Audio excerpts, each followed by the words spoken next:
Hey guys, welcome back to Clownfish TV. This is Neon. I am here with Geeky Sparkles. Hello. And it's time for the blame game. We're going to talk about Lightyear. Did not do well at the box office this weekend. Now, only in Disney's mind can you make over $50 million in a weekend and be considered a failure, or at least, a disappointment. Well, that's about half. It depends who you ask, but they lowered the expectations after the weekend started down to what, 80? Yeah. But originally it was like at 100. It was at 100. They were saying it was on pace with Toy Story. That they consider this movie a Toy Story movie. 80. Other people said 100. I saw 100 and I saw 60 someplace too. This article had been changed, and I showed people that the other day. I did. What were they saying? 100 before? They were saying 100, and then yes. You click on the article, it says 100, and you click on the article, and they downgraded it to 80. People were saying that they would be massively disappointed at Disney if it did under 70, and it barely did over 50. Yes, and it almost got its ass kicked by Top Gun Maverick, which has been out for about a month. Yeah, that's effing sad. I'm sorry. That is really sad. And now it's the blame game. And we know leading up to the movie, there was all this talk about the kiss and all that other stuff. That did not play into Most people don't even care about that. So I'm not going to say everybody didn't, because since we did the other video on it, there have been some comments coming up in some of these review sites. But before that, and even still, that is not the part that people take issue with the most. And that is a very minor criticism based on everything else that's been going on. Yeah, the movie is from, again, we haven't seen it, so we're just going by what people have told us and what the critics are saying. The movie is tonally nothing like Toy Story. Mm-hmm. They've got a different voice actor for Buzz. That seems to be the biggest complaint out of people. Yeah, people are not happy that it's not Tim Allen. I mean, they can say, well, he's old or whatever. I'm like, it's a cartoon character. You can play, as long as your voice sounds the right age. Mm-hmm. And you even use a computer to de-age the voice. You can do all these things they can do. People are not happy about that. No, they're not happy. And neither are the critics, and we're going to talk about this. So before we get into it any further, please subscribe for more pop culture news, views, and rants, guys. Over, 270,000 subs? Yes. Almost 271,000. We do talk a lot about Disney, having worked in and around the company for a number of years. And we've been following the situation with Lightyear. The first trailer, I'm like, I'm not feeling it. It just did not seem like a Toy Story movie or even a Pixar movie. It kind of reminded me of like Mars Needs Moms, which is not a good, not a good comparison at all. I mean, it's not something you want to be compared to. No, so Disney's kind of striking out this year. They're not doing so hot with all these movies that were supposed to be these massive tentpoles, and there are a number of legitimate reasons I think why the movie underperformed. Before we give their take here on Movie Web, and a lot of them you said too. I did. I said yesterday before they did on Pirates and Princesses. I just want to show you where it's at right now. They haven't moved it down yet, but Lightyear's at 76% on Rotten Tomatoes. Okay, that puts it in the bottom rung of Pixar movies. The only movies that are worse than Lightyear, it's tied with The Good Dinosaur. That's not a movie I'd want to be tied with. No. And the 3 Cars movies, right? It barely beats out Cars 1. And I'm sorry, I know a lot of people like the Cars movies and they made a lot of money. I didn't like the Cars movies. I never cared for them. The first one's basically Doc Hollywood, and the other two I just didn't care. Yeah, so it's not as bad as Cars 2. That is currently the worst rated Pixar movie. But people said it doesn't feel like Pixar. And they said if you look at the critical scores and you look at the reviews, you'll see that even the ones that they're counting as fresh, we noticed this last week, they were very lukewarm. Mm-hmm. They're like, well, it's a competent movie. It's not very fun. But a lot of them are like, it's not like little Pixar. It's not bad, but it's not a Pixar movie. It's not a Pixar movie. And some of the things they brought up in Movie Web, and you brought up too, is that I believe Pixar burnt. They've been giving you free Pixar movies that are better than this one multiple times per year on Disney Plus. Right, that's a problem. People have, I think, come to either devalue these films, or they're basically like, we know the window at the theatrical window for these is not very long. So if we just stay at home and wait, they'll put it on Disney Plus, because they're always on Disney Plus. And I think people have just been trained not to go to the theater for this because they know they're going to get on Disney Plus soon. Yeah, and frankly, the movies, and it's like every other month there's a Pixar movie. Mm-hmm. I mean, Pixar has unfortunately become the direct-to-DVD equivalent now. Yeah. Which sucks, but John Lasseter left and he took a bunch of Pixar people with him over at Skydance. Mm-hmm. And I'm curious to see what they're going to do. But yeah, just to put it in perspective, people are like, how can that be a disappointment?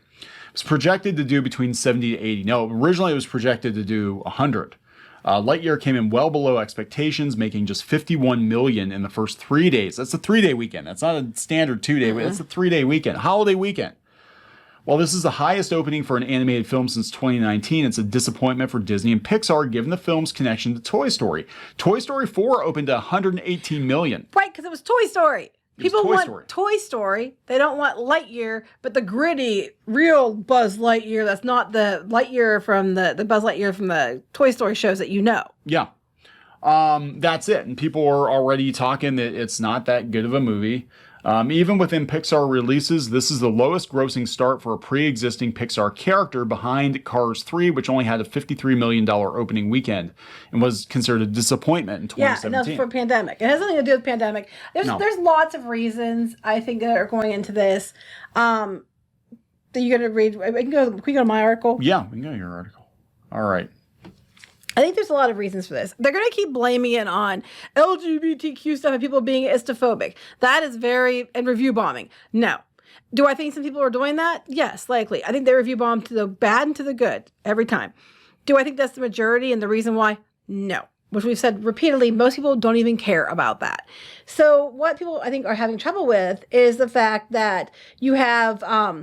it's like you said, it's Father's Day weekend. So a lot of people are going to go out and take their dads to see Jurassic World or Top Gun Maverick, which outperformed Buzz Lightyear. That was a very dad movie. Some fathers would like Lightyear, I'm sure.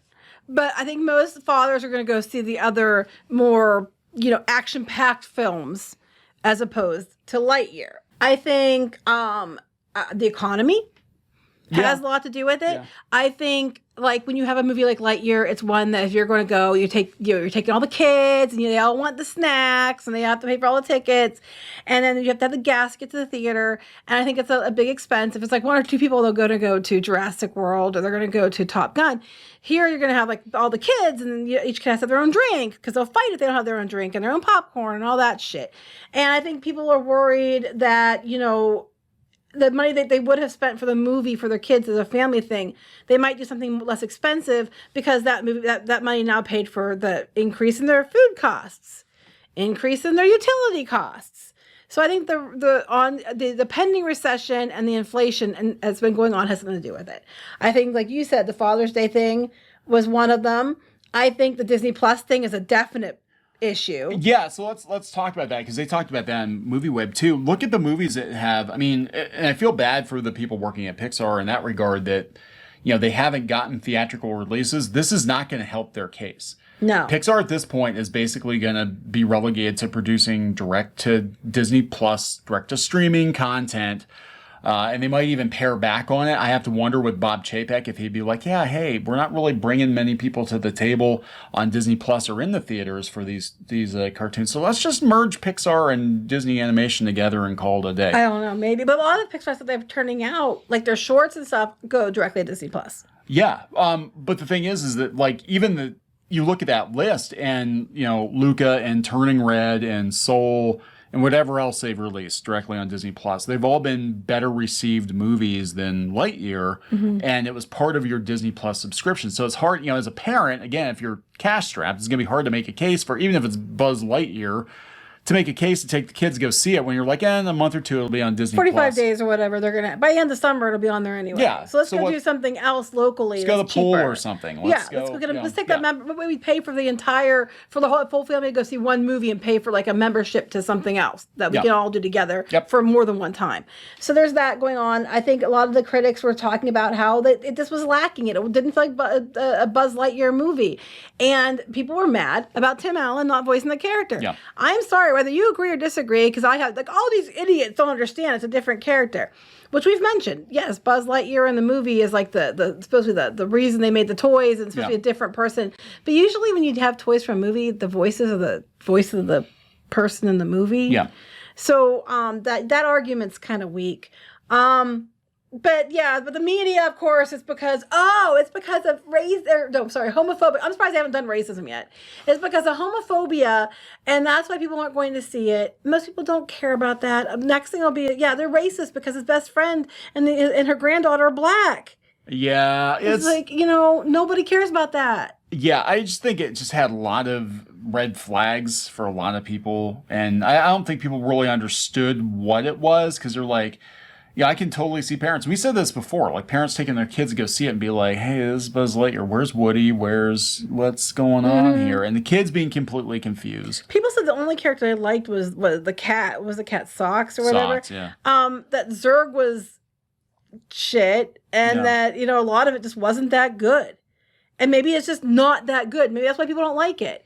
You know, I think this has more to do with money, and inflation and pending recession. It's not Tim Allen voicing the character. It's not an actual Toy Story franchise. It's like a side story. Yeah. And money. I think that's what it all has to come down to. Yeah. I mean, look at these. These are Getting Tomatoes. It's mid-level Pixar. That's respectable. You know, it's an entertaining diversion, but it's not likely to linger in the memory like the predecessors. These are the positives, guys. These are the positives. You know, yeah, adults will find no shortage of rewarding moments. That one's actually pretty good, but a lot of them were like 3 out of 5. I mean, if you look through these, and I was looking through them the other day, I'm like, these are not like glowing endorsements. It's basically, it's a middling, okay movie. Here, an enjoyable if unspectacular attempt by Pixar to expand its universe. It works better as an amusing sci-fi mishmash than delving into lessons of hubris and losing time. It's not WALL-E, but it's fun. These are the fresh reviews. Yeah, that's not good. The film may have inspired Andy. A few putters and missteps leave Lightyear feeling uninspired despite some spectacular visuals. How is that a positive review? Again, these are all the positives. People are like, you don't read all the positives. I'm reading the positives.